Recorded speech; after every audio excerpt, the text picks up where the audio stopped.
छंद की परिभाषा। छंदः पादौ तो वेदस्य।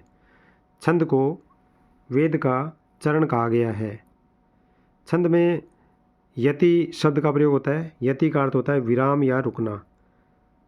छंद में जो चरण होते हैं, पहली और तीसरी पंक्ति को विषम चरण में रखा जाता है, दूसरी और चौथी को सम चरण में रखा जाता है। छंद ज्ञान के लिए हमें जो मात्राएं हैं वो दीर्घ और ह्रस्व, गुरु और लघु जो मात्राएं हैं, उन मात्राओं के लिए ह्रस्व और दीर्घ का ज्ञान होना जरूरी है। ह्रस्व के लिए खड़ी पाई का निशान काम में लेंगे और दीर्घ के लिए अंग्रेजी के एस आकार को काम में लेते हैं। लघु वर्णों में ए, ई, उ, री और जो हम बारखड़ी पढ़ते हैं उसमें क, की, कु और क्री, इनको हम लघु में मानेंगे और का, की, कु इनको हम दीर्घ में मानेंगे।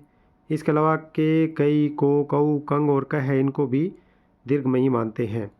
तो इन निशानों को हम लगाना, इन चिन्हों को लगाना हम सीख जाएंगे। इसके बाद 3 वर्णों के समूह को गण कहते हैं। 3 वर्णों के समूह को गण कहते हैं और ये गण संख्या में 8 होते हैं। इन 8 गुणों को यगण, मगण, तगण, रगण, जगण, भगण, रगण और सगण के नाम से जानते हैं। यमतर, जबनस, यमतर, जबनस। तो इस तरह से ये 8 गण हैं। इनका सूत्र है यमाता राजभान सलगा। यमाता राजभान सलगा।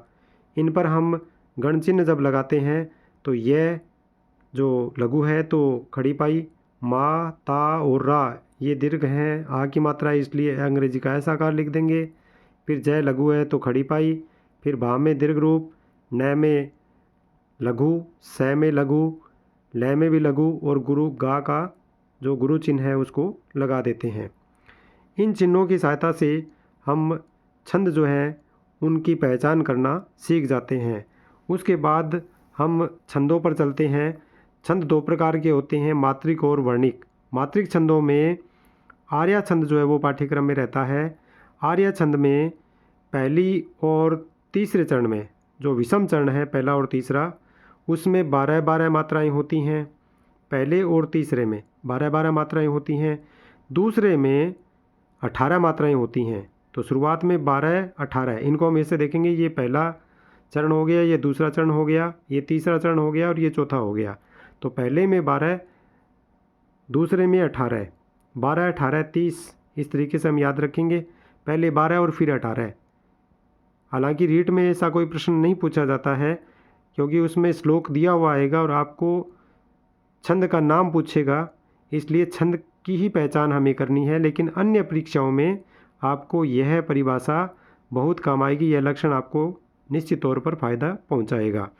तो आर्या छंद में 12 और 18 पहले चरण में, प्रथम चरण में, विषम चरण में 12, सम चरण में 18 दूसरे चरण में, तीसरे में 12 और चौथे चरण में 15 ये मात्राएं होती हैं।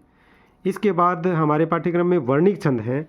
वर्णिक छंदों में रीट के हिसाब से अगर देखा जाए तो हमारे पास जो श्लोक दिया आएगा उसमें हमें इनसे ही पहचान की जा सकने में सहूलियत रहेगी।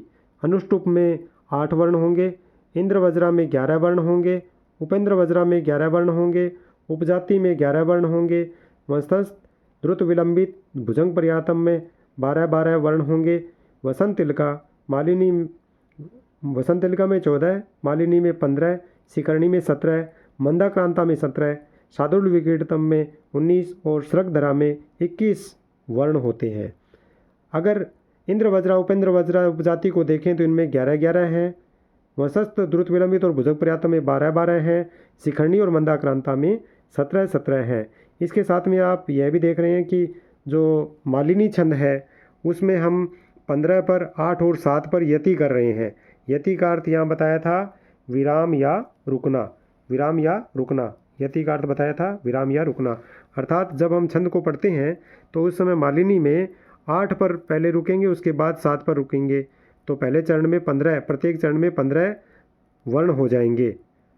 8 भोग है और 7 जो है वो लोक हैं, ये इनके लिए शब्द हैं। शिखरणी में और मंदाक्रांता में 17-17 हैं। इनकी पहचान कैसे होगी? इसमें शिखरणी में 6 रस और 11 रुद्र, तो 6 और 11 पर यति होगी। 6 और 11 17 होते हैं। इधर 4, 6 और 7 होते हैं मंदाक्रांता में, तो यहाँ पर इसके 3 भाग हो जाते हैं। मंदाक्रांता में 3 भाग हो जाते हैं छंद के प्रत्येक चरण में। तो 4 अंबुधि, 6 रस और 7 नगों के हिसाब से इनको अलग अलग कर दिया जाता है। जो परिभाषाएं हम यहाँ पर सूत्र में देख भी रहे हैं, ये इनकी संस्कृत में परिभाषाएं हैं। अब हम इनको विस्तार से पढ़ते हैं। पहले आता है अनुष्टुप छंद। श्रीमद् भगवत गीता के अधिकांश जो श्लोक हम पढ़ते हैं उनमें इसी छंद का प्रयोग किया गया मिलेगा।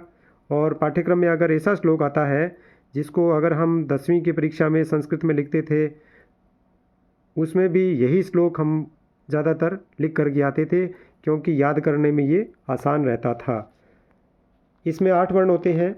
8 वर्णों में यह पहचान ये करनी होगी कि श्लोक के षष्ठम गुरु गेयम सर्वत्र लघु पंचमम, श्लोक में छठा जो वर्ण होगा वह गुरु होता है।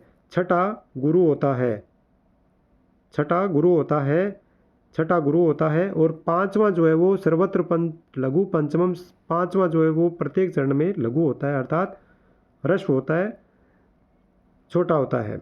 इसके अलावा द्विचतुष्पाद्युर ह्रस्वम, दूसरे और चौथे चरण में लघु होता है।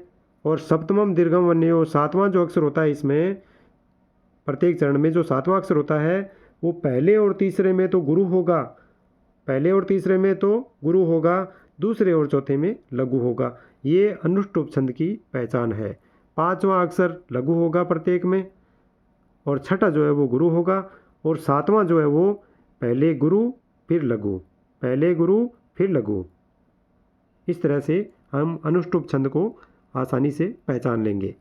उसके बाद अधिकांश रीट की परीक्षाओं में पूछा गया है, बहुत बार पूछा गया है, इंद्र वज्रा, उपेंद्र वज्रा और उन दोनों के मेल से बनने वाला उपजाति छंद। इंद्र वज्रा में शाद इंद्र वज्रा यदि तौ जगो गए, उपेंद्र वज्रा जत्तास्त तौ गौ, इंद्र वज्रा और उपेंद्र वज्रा दोनों के मेल से बनने वाला है उपजाति छंद। यहाँ हम इनके सूत्रों पर चलेंगे। इंद्र वज्रा में जो गण काम में लिए जाते हैं, इनमें हमें क्रमशः याद रखने होते हैं, क्रमशः याद रखने पड़ते हैं। जैसे इंद्र वज्रा में यहाँ पर शाद इंद्र वज्रा यदि तो जगो गया हम पढ़ रहे हैं, तो यहाँ तगण 2 बार आता है, उसके बाद जगण और फिर 2 बार गुरु होता है। तो एक गण चिन्ह में हम 3 वर्णों को काम में लेते हैं, तो 3 को 3 से गुणा किया 9 हो गए और 2 हो गए गुरु, तो कुल हो गए 11 वर्ण। इसी तरह उपेंद्र वज्रा में पहले जगण आएगा, फिर तगण, फिर जगण और 2 गुरु होते हैं। अब इनको याद रखने की एक आसान सी ट्रिक जो है वो आप तक पहुंचा रहा हूं मैं। इंद्र वज्रा को याद करने का सूत्र है, इंद्र को ताज पहनाकर गुरु बनाया। इंद्र वज्रा के लिए याद रखने का सूत्र है, इंद्र को ताज पहनाकर गुरु बनाया। अब इंद्र को, इंद्र यहाँ पर इंद्र वज्रा है, ताज में हम तय देख रहे हैं, यहाँ तय ता है तो तय 2 बार आएगा, तो तय हम यहाँ पर 2 बार देख रहे हैं, क्रमशः देख रहे हैं, क्रमशः देख रहे हैं। देखो ता है ना, तो तय 2 बार ले लिया है। ताज जय, फिर यहाँ पर जय आ गया है। ताज पहना करके, इंद्र को ताज पहना करके गुरु बना दिया, तो कुल 11 होंगे। तो 3 तो ये गण हो गए, तो 3 को 3 से गुणा करेंगे 9 हो जाता है, और 2 ये गुरु हो गए, तो 10 और 1 11वां, तो ये 11 वर्ण हो जाते हैं। इस तरह से ये हमारा इंद्र वज्रा का लक्षण हो जाता है। इसी तरह उपेंद्र वज्रा में आपको सिर्फ इतना सा ध्यान रखना है कि ये इंद्र वज्रा का लक्षण है, ये इंद्र वज्रा का लक्षण है, ये उपेंद्र वज्रा का लक्षण है। दोनों में हम देख रहे हैं कि केवल अंतर इतना सही है कि इंद्र वज्रा का पहला गण तगण होता है, ये तगण का निशान इससे बनेगा, ये हम देख रहे हैं यहाँ तगण का निशान, जगण का निशान ये से बनेगा। तो इन दोनों में अंतर है, तगण का निशान ये बनेगा, जगण का निशान ये बनेगा, तो इन दोनों में अंतर हो जाता है। जहाँ पर जगण पहले आ जाता है वह उपेंद्र वज्रा होता है। उपेंद्र जाता है जा, इसको हम दूसरे सूत्र में भी पढ़ देंगे। गुरु तो इंद्र को बना दिया, उपेंद्र ने कहा मुझे गुरु नहीं बनाया, तो यहाँ पर ये एक छोटे से वाक्य में बना दिया है कि उपेंद्र जाता है जा, जाता है में जय और तय हमने ले लिया है, जय और तय ले लिया है, जा ले लिया है, और गुरु तो बना दिया, तो ये गुरु बना हुआ है, तो गुरु गुरु अलग कर दिए, तो 3 3 9 हो गए, और 9 और 2 यहाँ पर भी हो गए, 11 हो गए। सीधा सा बात यही है कि ताज से हम जो याद कर रहे थे, ताज यहाँ पर भी काम आ जाएगा। इंद्र वज्रा में पहले तय आता है, उपेंद्र वज्रा में पहले जय आता है। बाकी जो निशान है वो ज्यों के त्यों ही रहते हैं। उपजाति में इन दोनों का मेल होता है, क्योंकि वर्ण तो तीनों में 11-11 होंगे। आप उन वर्णों को पूरा गिनेंगे, वर्णों को पूरा गिनेंगे। अभी एक उदाहरण के माध्यम से हम समझाएंगे। इंद्र वज्रा और उपेंद्र वज्रा इन दोनों के मेल से उपजाति छंद बनेगा। आपको जो प्रश्न दिया जाएगा, जैसे मान लीजिए ये श्लोक दे दिया गया है परीक्षा में, साहित्य संगीत कला विहीन साक्षात पशुपुच्छ विषाणहीन तृणम न खादन्नपि जीवमानस तद्भागधेयम परमम पशुनाम। ये नीति शतक से लिया गया श्लोक है। यहाँ हम देख रहे हैं, देखो निशान भी लगाना आपको बता रहे हैं। सा यहाँ पर बड़ा है तो एस लगा दिया है, ही छोटा है लेकिन तय बाद में है इसलिए ये इसको बड़ा कर देता है तो यहाँ एस लगा दिया है। फिर यहाँ पर यह है, ये लघु है। स है, स के साथ में ये संगीत है तो ये संगीत अनुस्वार के रूप में है तो यहाँ ये दीर्घ रूप हो जाता है। फिर गी हो गया बड़ी मात्रा, तय हो गई लघु। इसके बाद क है तो ये आ गया लघु। इसके बाद ला है तो ये गुरु हो गया। वी छोटी मात्रा है तो लघु हो गया। ही बड़ी मात्रा है गुरु हो गया। न है विसर्ग लगा हुआ है गुरु हो गया। तो ये हम गिनेंगे तो 1 2 3 4 5 6 7 8 9 10 11 है। इस चरण में 11 वर्ण हैं, 11 वर्ण हैं और इनका निशान देखो एस एस आई बना हुआ है। यहाँ एस एस आई यहाँ तराज में बना हुआ है, यहाँ पर भी एस एस आई है, ये भी तराज है। उसके बाद में यहाँ पर जो है वो ये आई एस आई है, ये आई एस आई इसमें जगन में होता है। तो 2 तगण और जगन जहाँ पर होते हैं तो ये इंद्र वज्रा है, यहाँ इंद्र वज्रा है। 2 गुरु हो गए लंत में तो ये इंद्र वज्रा है। यही निशान बाद वाले में बनेगा। देखो आप दूसरे चरण में भी यही बन रहा है। सा का ये हो, इस तरह से एस लगा दिया। क्षा का ये एस बना दिया। तय ये इसको भी बड़ा बना देता अगर ये लघु होता तो। तय लघु है ही। शु के बाद विसर्ग है तो दीर्घ हो गया। पू छोटा है लेकिन च आधा है बाद में, पुछ का मतलब पूंछ, तो यहाँ पर ये बड़ा हो गया, दीर्घ रूप हो गया। छ जो है वो लघु है। वी छोटी मात्रा है तो ये भी लघु हो जाएगा। शा जो है वो यहाँ पर आ की मात्रा है तो गुरु हो गया। अण में लघु मात्रा है, ही में दीर्घ की मात्रा है, न में विसर्ग है तो ये बड़ा हो गया। तो इन दोनों के निशान एक जैसे हैं तो दोनों में ही ये इंद्र वज्रा है। यहाँ हम देख रहे हैं त्रि में री की मात्रा है तो ये लघु है, ये लघु है तो यहाँ पर ये लघु का निशान लगा दिया है खड़ी पाई का। अणम में अनुस्वार है तो ये बड़ा हो गया, गुरु लगा दिया। यहाँ पर न में लघु लगा दिया, खा बड़ा है तो दीर्घ रूप लगा दिया। यहाँ पर न द लघु है लेकिन बाद में न है तो इस द को दीर्घ रूप हो जाएगा, ये दीर्घ रूप एस लगा दिया है। फिर न की जगह हमने, ये गौर से देखना क्योंकि निशान आपको भी लगाने हैं जब आप पेपर करोगे, थोड़ी सी भी चूक जो है वो भारी पड़ जाएगी, इसलिए गौर से देखिए। खा में यहाँ पर दीर्घ रूप था, द लघु था लेकिन न इसको बड़ा कर देगा इसलिए ये एस हो गया है। यहाँ पर न में लघु हो गया, पी में यहाँ पर फिर ये लघु हो गया, जी में मात्रा बड़ी है तो ये दीर्घ रूप हो गया, एस लगा दिया। वह में लघु हो गया, माँ में ये गुरु हो गया और न में ये गुरु हो गया। यहाँ पर हम देख रहे हैं ये निशान आई एस आई वाला जो निशान है ये जगन आ रहा है पहले, जगन पहले आ गया तो उपेंद्र वज्रा बन जाएगा। तो यहाँ ये निशान बाकी जो के त्यों ही बन रहे हैं। देखो यहाँ पर भी एस आई बन रहा है, यहाँ पर भी ये निशान आ रहा है, यहाँ पर भी यही आ रहा है, यहाँ सिर्फ यही बदला है। इसका मतलब यहाँ पर उपेंद्र वज्रा है, मतलब यहाँ इंद्र वज्रा, यहाँ इंद्र वज्रा, इस तीसरे चरण में उपेंद्र वज्रा है। और बाद वाले में आप देख रहे हो तद भागदेयम, ये तद भागदेयम तय तय तत् भागदेयम, अलग अलग संधि हो जाएगी इसकी। तत् भागदेयम तय आधा है, ये तय का दय बन गया है। फिर भा हा भा लिखा हुआ है तो तय, इस तय को लघु था इसको दीर्घ बना देगा। फिर भा है ये भा ये गुरु हो गया। फिर ग जो है वो यहाँ हमने ले लिया तो ग जो है वो ये लघु है। दे में ऐसा आकार आ जाएगा क्योंकि एक ही मात्रा है। फिर यम में अनुस्वार है। फिर पै छोटा है तो खड़ी पाई, रह में खड़ी पाई है तो लघु लघु निशान लगा दिए। मैं के ऊपर अनुस्वार है एस लगा दिया। फिर पै में ये खड़ी पाई होगी, सो में बड़ी मात्रा है तो ये आ गया। फिर नाम का जो है वो मैं में लंत है, ये ना ही बचा हुआ है, ये दीर्घ रूप हो गया। तो यहाँ पर भी ये ऊपर वाला जैसा ही है तो इसमें 3 जगह पर इंद्र वज्रा है, इसमें भी इंद्र वज्रा, इसमें भी इंद्र वज्रा, इसमें भी इंद्र वज्रा है, लेकिन यहाँ उपेंद्र वज्रा है। अगर कोई भी ये अगर 2 इंद्र वज्रा 2 उपेंद्र वज्रा आ जाए तब भी उपजाति होगा, 3 इंद्र वज्रा आ जाए 1 उपेंद्र वज्रा आ जाए तब भी उपजाति होगा, 3 उपेंद्र वज्रा आ जाए 1 इंद्र वज्रा आ जाए तब भी उपजाति होता है। आपको विकल्प में ध्यान देना है, वहाँ आपको इंद्र वज्रा भी मिलेगा, उपेंद्र वज्रा भी मिलेगा, उपजाति भी मिलेगा। इसलिए चारों चरणों को गौर से देखना है। केवल 11 वर्ण पूरे हैं ये गिन करके, जैसे यहाँ 11 है देखो 1 2 3 4 5 6 7 8 9 10 11 पूरे वर्ण गिनने हैं। आधों को जोड़ करके पूरा नहीं बनाना है, पूरे पूरे वर्ण गिनने हैं तो यहाँ 11 है, इसमें भी 11 है। देखो 1 2 3 4 5 6 7 8 9 10 11, ये हलंत है, ये आधा है, ये इसको नहीं गिनना, ये 11 ही है। इधर 1 2 3 4 5 6 7 8 9 10 11 है, तो यहाँ पर भी 11 है। तो केवल 11 गिन करके इंद्र वज्रा उपसन को मत कर देना। यहाँ इस उदाहरण में उपजाति छंद है, उपजाति छंद है। ऑप्शन में आपको इंद्र वज्रा भी मिलेगा, उपेंद्र वज्रा भी मिलेगा और उपजाति भी मिलेगा। ये बहुत इंपॉर्टेंट टॉपिक है, इसलिए इसको गौर से देखना है। बाकी बचे वंशज नाम का छंद है, इस पर चलते हैं अपने। वंशज का ये सूत्र बता दिया है, इसमें 12 है, द्रुत विलंबित में 12 वर्ण हैं, भुजंग पर्याप्त में भी 12 वर्ण होते हैं। अब इनकी पहचान थोड़ी आसान हो जाती है, इसमें गण जो है वो अलग अलग दिए होते हैं। देखिए आप कैसे पहचानेंगे इनको हिंदी में मैंने ट्रिक बनाई है, उस तरीके से आप संस्कृत के सूत्र को याद नहीं रख पाते हैं तब भी कोई समस्या नहीं है। ये आपकी जानकारी के लिए, स्क्रीनशॉट लेने के लिए मैंने यहाँ पर लिख भी दिया है इनके सूत्रों को।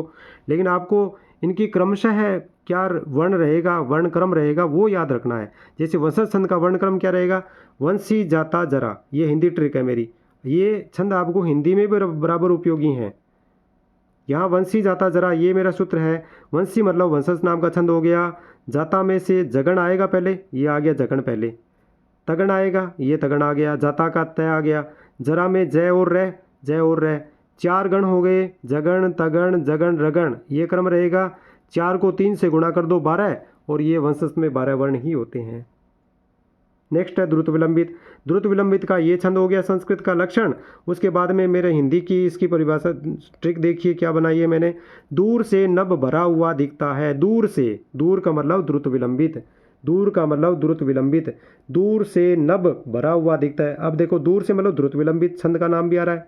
नगण भगण भगण रगण, नैब है नभ, नैब आ गया पहला तो नगण आ गया, भय आ गया भगण, भरा, भरा में से भय आ गया, ये भय आ गया, और रा का रे आ गया तो नभ, नभ भर, ये नगण भगण भगण और रगण, ये 4 आ गए क्रमशः है। 4 क्रमशः हो गए तो 4 को 3 से गुणा किया 12, ये हो गए द्रुत विलंबित के 12 वर्ण। फिर आता है भुजंग पर्यातम। भुजंग वैसे सांप को कहते हैं, हिंदी में हम पर्यायवाची पढ़ते हैं, भुजंग सांप को कहते हैं। मेरी ट्रिक में मैंने ये जैसे सांप की आकृति सी बना दी और बाद में कह दिया कि यह देखो भुजंग, यह भुजंग। अब यह लिखने में यहाँ यह जो लिखा है मैंने, ये यह रहा सांप, चारों ओर से इसको घेर करके फिर मारना है। चारों ओर से घेर लो, चारों ओर से घेर लो, तो 4 जिसमें यह आता है, 4 जिसमें यह आता है, 4 बार यह आता है, वो भुजंग पर्यातम होता है। भुजंग अर्थ सांप भी होता है, तो यह भुजंग पर्यातम छंद में 4 बार ये आता है। यगण आता है 4 बार। यगण का मतलब ऐसा निशान आएगा चारों बार, ये यगण का निशान होता है। इस छंद को हम क्या कहेंगे, इस छंद को भुजंग पर्यातम कहेंगे। इसके बाद वसंत तिल का है, इसमें अपने 14 वर्ण मिलेंगे पूरे। यहाँ पर ये अकेला ही होता है तो कोई कन्फ्यूजन नहीं है। अगर आपको पूरे 14 वर्ण मिलते हैं तो आप आँख मूंद करके उत्तर सही कर सकते हो। इसी तरह मालिनी में भी 15 होता है, वहाँ पर भी आपको दिक्कत नहीं आएगी। फिर भी मैं सूत्र बता रहा हूँ, ये संस्कृत का अपना सूत्र है। और उसके बाद इसकी ट्रिक जो है उसको देखिए। वसंत तू भाज जा गुरु के पास, वसंत तू भाज जा गुरु के पास। अपने राजस्थानी में भाजना जो है वो दौड़ने के लिए कहते हैं, दौड़ करके जा। अब वसंत, वसंत यहाँ वसंत तिल का छंद के लिए है। तू का मतलब तगण है, तू का मतलब तगण है। भाज जा, भाज का भय और जय ये क्रम से आ रहे हैं। देखो भाज जा, ये रहा जय आ गया है, और बाद में गुरु के पास है तो 2, ये क्योंकि अब यहाँ 14 वर्ण है। देखो यहाँ वसंत तिल का में 14 वर्ण है। 14 वर्णों में ये 4 गणों में 4 3 12 होते हैं। 12 तो आगे, पीछे बच गए 2, तो 2 गुरु हैं। तो ये हो गया वसंत तिल का छंद। नेक्स्ट अपना है मालिनी। मालिनी में 15 वर्ण होते हैं, 8 और 7 पर यति होती है। अब ये इसका संस्कृत का सूत्र हो गया। उसके बाद में नन में होते हैं मालिनी भोगिलों के हो गया। अब इसकी जो गणचिन्ह है उनके लिए ट्रिक देखिए मेरी क्या बनाई है। नानी ने माया को 2 मालाएं दी। अब नानी ने, नानी में देखो नय और नया आ रहा है, ये नय और नया आ रहा है क्रमशः। उसके बाद में यहाँ पर ये नाम भी आप कर सकते हो, कोई समस्या नहीं है। मतलब इन तीनों में से कोई 2 नए रखने अपने को, 2 नए क्रम से आ गए। उसके बाद में नानी ने माया को, मैं और ये आ गया, नय और मैं आ गया। नानी के बाद में मैं आ गया, ये मैं आ गया। उसके बाद माया को 2 मालाएं दी है। माला को, मालाएं कितनी, 2, तो यह 2 आएंगे, यह 2 आएंगे, ये रहे माया। माया का मैं ले लिया और फिर यह ले लिया।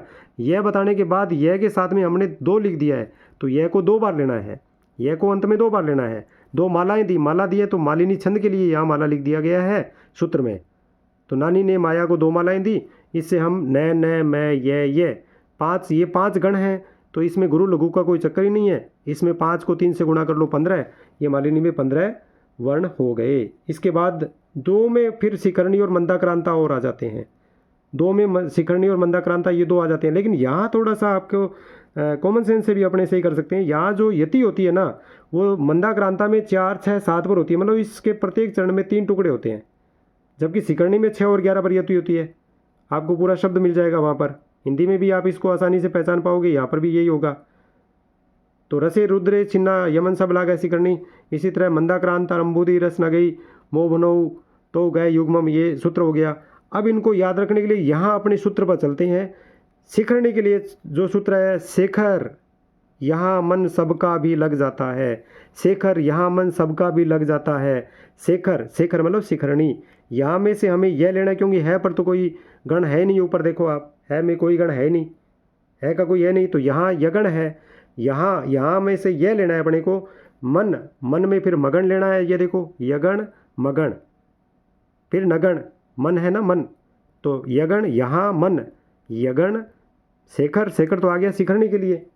उसके बाद में यगण मगन नगण, उसके बाद में सबका, सबका बै भी नहीं होता तो बै का अपने भय बना लेंगे, सबका भी लिख दिया है यहाँ पर, बाद में बै को भय भी बना दिया मैंने, सबका भी। तो सबका सिर्फ सह लेना है और उसके बाद भी का सिर्फ भय लेना है। तो ये गण हो गए अपने पास, 1 2 3 4 5 हो गए।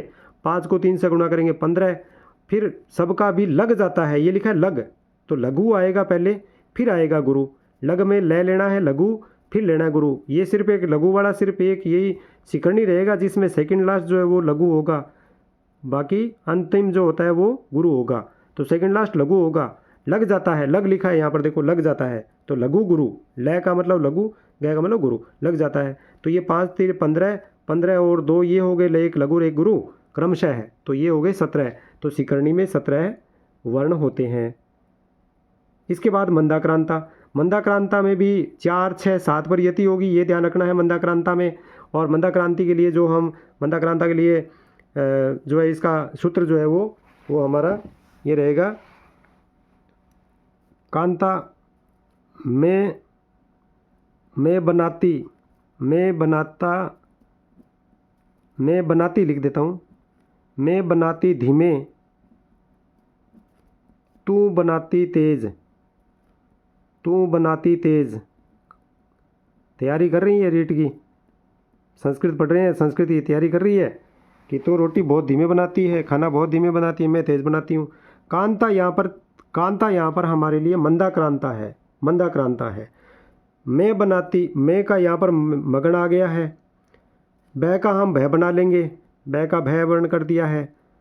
मैं बनाती धीमे तू बनाती तेज़, तो मैं बनाती बै नाती, ये देखिए मैं भय न तय, बै का भय बना लेंगे यहाँ पर। मैं बनाती धीमे, धीमे धीमे धीमे मतलब क्रांत, मंदा, मंदा मतलब मंद। अब ये मंद बताने के लिए इधर यहाँ कांता दे दिया है, यहाँ अपने मंद बता दिया है। तो मैं बनाती धीमे, धीमे मतलब मंदाक्रांता, ये छंद को बताने के लिए धीमे को मंद भी कहते हैं। तो मंदाक्रांता छंद की पहचान करने के लिए यहाँ ऐसा लिख दिया है, कांता मैं बनाती धीमे। अगर किसी का नाम है तो बुरा मत मानना, ये केवल आपको याद रखने की ट्रिक के रूप में है, बाकी सभी पात्र काल्पनिक हैं। मैं बनाती धीमे, तो मैं आ गया है, और भय का, बै का भय बना दिया है, और नए और तय यहाँ पर ले लिए हैं, तो नए और तय आ गया है। और उसके बाद में तू बनाती तेज, तो तू वाला जो है उसको अपने तय के रूप में और लगा लेते हैं, या फिर तेज जो अंतिम लिखा हुआ है उससे भी अपने लेते हो तो ले लेते हो, नहीं तो कोई समस्या नहीं है, ये उसी की पुनरावृत्ति की गई है ना। तो यहाँ पर एक तय और जो बचा हुआ था उसको तू से ले लिया है, और उसके बाद में तू गुरु है भाई, तू तेज बनाती है, तू गुरु है। तो ये अपने 5 वर्ण क्रम से हो गए, तो 5 को 3 से ले लिया 15 हो गए, और 2 ये बन गए 17। उसके बाद सादुल विगड़ छंद, ये भी परीक्षा में एक बार पूछा गया है। इसमें 19 वर्ण होते हैं, 19 में 12 और 7 पर यति होती है, और 12 और 7 में सूर्य और अश्व ये होते हैं। इनका अपने संस्कृत में पढ़ने के बाद हम देखते हैं इसकी शॉर्ट ट्रिक जो अपने पास आती है, उसमें हम देखते हैं कि सादुल का कोई स्कूल है, वहाँ पर पढ़ते होंगे, है ना। उसमें अब सादुल स्कूल में जैसे मैं खुद भी पढ़ा हूँ, सादुल में मौसा जी गुरु सताते, मौसा जी गुरु थे, वो सताते, कब सताते, ये भाव भी मैंने लिख दिया है। सताते मतलब वो परेशान थोड़ी करते थे, नहीं पढ़ता था तो सजा देते थे। ये भाव हो गया इसमें। तो सादुल में मोसा जी सताते, ये सूत्र है अपना, बाकी कोई सताता नहीं है। गुरु सभी जो है वो आदरणीय है, समादरणीय है। सादुल में मोसा जी सताते, ये सूत्र है। हमें सादुल विकृतम छंद को याद रखने के लिए ट्रिक बनाई है। सादुल का मतलब यहाँ पर सादुल विकृतम छंद है। अब मैं यहाँ पर मगन हो गया, मैं याद रखते हो उससे भी, नहीं तो आप मोसा जी सताते से भी याद रख सकते हो। मोसा जी, देखो मैं आ गया, मो का मैं ले लिया, सा का सगन ले लिया, जी का जय ले लिया, सताते में सै तय और वो गुरु थे, अंत में गुरु हो गया। तो ये हमारे पास कितने गण हो गए? 6 हो गए। 1 2 3 4 5 और 6। 6 को 3 से गुणा किया 18 है, 18 एक गुरु हो गया 19। तो ये 19 जो है सादुल विकृतम में वर्ण होते हैं। इसके बाद है सृगधरा। सृगधरा में 21 होते हैं। ये त्रिमुनि मतलब सप्तऋषि 7 होते हैं। 7 को 3 से गुणा कर लिया 21 हो गए, ये 21 वर्ण हो जाते हैं। ये इसका जो सूत्र है संस्कृत में वो लिख दिया गया है। उसके बाद जो अपनी हिंदी ट्रिक है वो ये रहेगी, इस धरा पर मेरी भी नैया, इस धरा पर मेरी भी नैया, पार लगा दे सरस्वती मैया। अब यहाँ देखो, इस धरा मतलब सृगधरा, इस धरा मतलब सृगधरा। अब यहाँ अपना सूत्र शुरू होता है मैं आ रहा है, मेरी में से मैं और रह ले लिया, मगन और रगन ले लिया क्रमशः। मेरी भी ये भी आ गया, नैया ये नया आ गया, और या लिखा है। उसके बाद में आप देखो, या के बाद मैंने यहाँ पर ती की तरफ इशारा कर दिया। सरस्वती माता का अंतिम जो वर्ण है तीन से लेना है, मतलब यह को 3 बार लेना है अंत में। सरस्वती मैया मेरी भी नैया,